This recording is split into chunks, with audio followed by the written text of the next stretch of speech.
7 बजने को है और यह क्या, सत्संग की कोई तैयारी नहीं। 7 बजने से आधा घंटा पहले ही दरिया बिछाना, स्टेज लगाना, माइक आदि सारी व्यवस्था हो जानी चाहिए। सदगुरु बाबा जी के आदेशानुसार समय पर ही सत्संग की शुरुआत हो सके। अब धीरे धीरे संगत आनी शुरुआत हो गई है।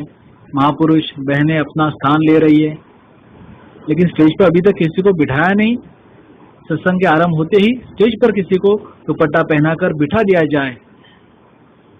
नहीं तो देखिए, ये बहनें अब खाली स्टेज को ही नमस्कार किए जा रही है, जो कि हमारे मर्यादा के अनुकूल नहीं है।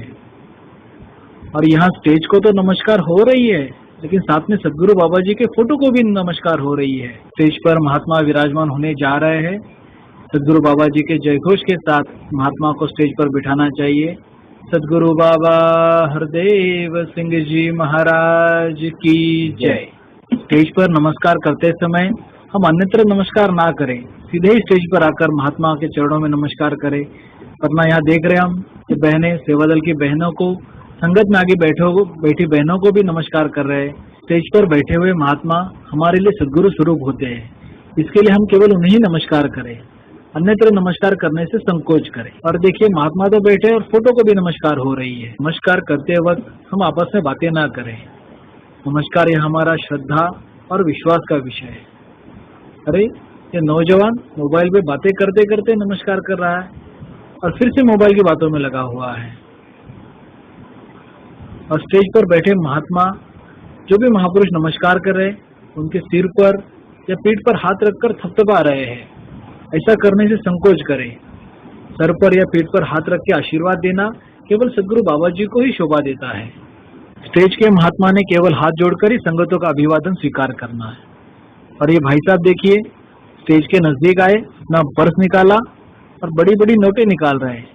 अरे, लेकिन नोटें तो वापस रख दी और छोटे पैसे ही नमस्कार पेटी में डाल रहे हैं। नमस्कार करने से पहले हमारी माया हाथ में लेकर ही आए। और यह बहनें नमस्कार तो कर रही है, लेकिन माथा रगड़ रगड़ कर नमस्कार कर रही है, जिससे माथे पे लगा सिंदूर महापुरुषों के कपड़े पर लग रहा है। अब देखिए, जो सिंदूर कपड़ों में लगा था वह आगे नमस्कार करने वाले महापुरुषों के सर पर लग रहा है। और ये भाई साहब नमस्कार तो कर रहे हैं, साथ में चरण दबाने की सेवा भी कर रहे हैं। यह सारी नमस्कार करने की पद्धति हमारी सही नहीं है। सदगुरु के चरणों में नमस्कार करना यह हमारी श्रद्धा एवं विश्वास का विषय है। महात्मा के चरणों में हाथ और सर रखकर श्रद्धा पूर्वक नमस्कार करते हुए हम अपना स्थान ग्रहण करें। पैर दबाने से, पैर चूमने से या सर रगड़ने से बहुत बड़ी नमस्कार हो जाएगी, यह हमारा भ्रम है। यह देखिए महापुरुषों का सही तरीका, हाथ जोड़े, चरणों में हाथ रखकर श्रद्धापूर्वक नमन किया और अपना स्थान ग्रहण किया। और एक दूसरा दृश्य, बहनें नमस्कार कर रही है। नमस्कार करते हुए वो सत्संग में जाकर अपना स्थान लेकर बैठ जाएंगी। लेकिन ये क्या, बैठते बहनों ने एक दूसरे को नमस्कार करना शुरू कर दिया। सारी सत्संग को डिस्टर्ब हो रहा है। अरे, और यहाँ पर इनका मोबाइल बजा और ये सत्संग में ही मोबाइल पर बात कर रहे हैं। दूसरे महात्मा उन्हें रोकने की कोशिश कर रहे हैं, लेकिन ये तो अपनी बात पूरी करके ही दम लेंगे। एक बहन प्रसाद लेकर आई, डिब्बा खोला और श्रद्धा पूर्वक बर्फी का एक टुकड़ा जो है महापुरुषों के मुंह में डाल दिया। दूसरी भी बहन आई, उसने भी प्रसाद जो है पूरा मुंह में डालने की कोशिश की। कितना ये गलत दृश्य नजर आ रहा है। आप ही सोच सकते हैं, अगर हर कोई स्टेज पर बैठे महात्मा को ऐसे खिलाने की कोशिश करे तो उनकी अवस्था क्या हो सकती है। बल्कि हम जो भी प्रसाद लेकर आते हैं सेवादल के महापुरुषों के हाथ में दे, वहीं पर परवान हो जाएगा। और यहाँ पर एक छोटी सी बच्ची को लेकर बहन सामने बैठी हुई है। बच्ची बड़ी प्यारी है, लेकिन बच्ची को देखकर सारी सत्संग का ध्यान जो है उसकी ओर जा रहा है। छोटे बच्चे अगर आपके साथ में हैं तो कृपया उन्हें पीछे लेकर बैठे, ताकि सत्संग को डिस्टर्ब ना हो। वहाँ सत्संग का कार्यक्रम चल रहा है और यहाँ महापुरुष आपस में बातें कर रहे हैं, कोई पानी पी रहा है। कि बहन देखिए, बहुत सारे गहने जेवरात पहनकर उसका दिखावा करते हुए नमस्कार कर रही है। अब सत्संग में तो जाके बैठी है, लेकिन सभी का ध्यान जो है उसकी ओर आकर्षित हुआ है। सभी एक दूसरे के गहने, साड़ी उसके बारे में बातें कर रहे हैं।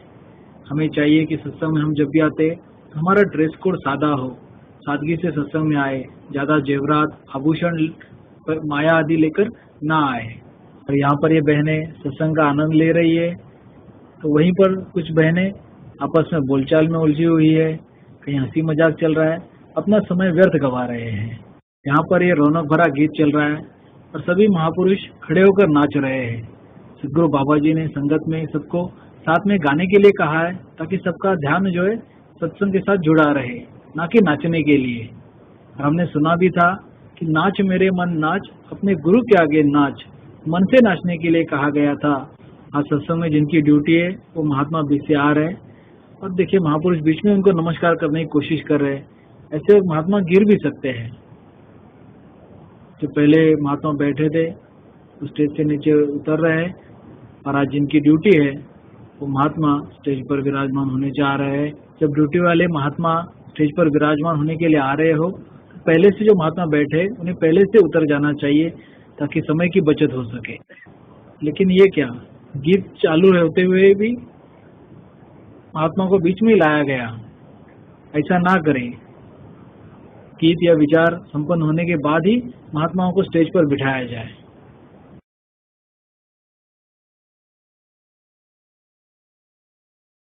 ये नौजवान विचार करने के लिए खड़ा है, विचार तो कर रहे हैं, लेकिन अरे ये क्या हो गया, बीच में इनका मोबाइल बोल पड़ा। Please wait, I will call you later. Mobile पे भी बात की और यहाँ फिर से विचार करने के लिए खड़े हो गए। कितना ये गलत तरीका नजर आ रहा है।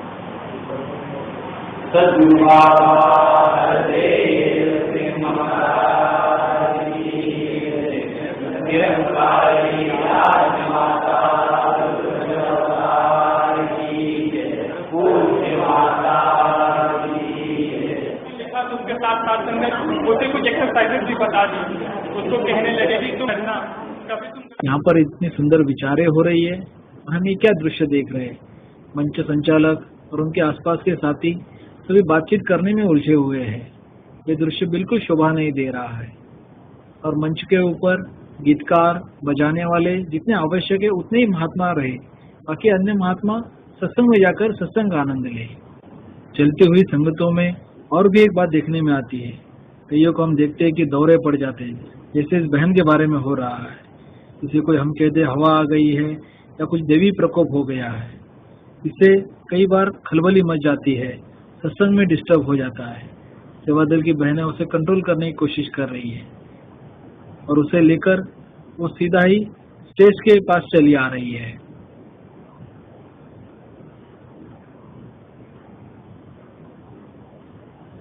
तो सेवा दल के बहनों या महापुरुषों को चाहिए कि वो स्टेज के करीब ना लेके जाए। ऐसे वक्त ऐसे महात्माओं को सत्संग से बाहर लेके जाकर उनके ऊपर चरणामृत डाले और सुमिरन कराए और वहीं पे उन्हें शांत कराए, ताकि सत्संग का माहौल जो है वो खराब ना हो और सत्संग की पवित्रता एवं मर्यादा बनी रहे।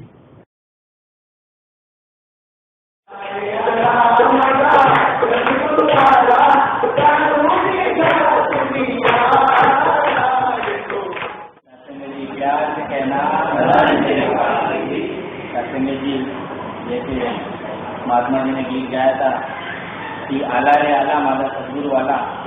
सत्संग जी आज सदगुरु बाबा वीर सिंह जी महाराज आए हैं हमको सबको आशीर्वाद देने के लिए, उस परमात्मा की जानकारी देने के लिए।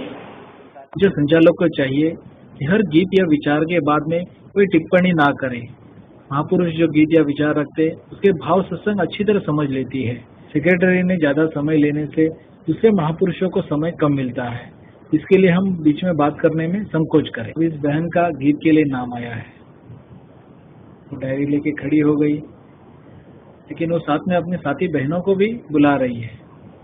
किसी किसी को तो हाथ पकड़कर खींच रही है। नाम आने से पहले हमारे साथी गीत के लिए हमने तैयार रहना जरूरी है। और वहां जाने के बाद वो गीत ढूंढ रही है। हमें जो भी गीत बोलना है पहले से हम तैयार रहे ताकि संगत का समय बच सके। अब गीत गाने के लिए भी बहनें इस तरह खड़ी है कि स्टेज की तरफ उनकी पीठ है। तो हम इस बात का ध्यान रखें कि हमारा मुंह जो है स्टेज की तरफ होना चाहिए और सारी तैयारी पहले से करके ही स्टेज पर आए। और जिस प्रकार विचार बोले जाते हैं उसी प्रकार गीत भी हम याद करके बिना डायरी या किताब देखे बोलने की कोशिश करें। अरे ये बहन तो सीधा स्टेज पर चरणामृत बनाने के लिए जा रही है। चलती हुई सत्संग में हमने चरणामृत नहीं लेना चाहिए। चरणामृत ये हमारे श्रद्धा का विषय है। इसे हम हमारे घर में बंद कमरे में ही लेना चाहिए और कोई मांगे तो ही उसे देना चाहिए। स्टेज पर बैठे महात्माओं को चाहिए कि स्टेज पर बैठने से पूर्व ही मोबाइल फोन स्विच ऑफ करके रखे या किसी के पास देके रखे। स्टेज पर बैठे महात्मा को पूरी गंभीरता बरतनी चाहिए। बार बार किसी को इशारे से बुलाना या कोई बात करना अच्छा नहीं लगता, क्योंकि इससे लोगों का ध्यान बढ़ता है, सत्संग में भी डिस्टर्बेंस होता है। कोई भी बात बहुत अगर आवश्यक हो तो उसे संक्षेप में या इशारों में कहना चाहिए।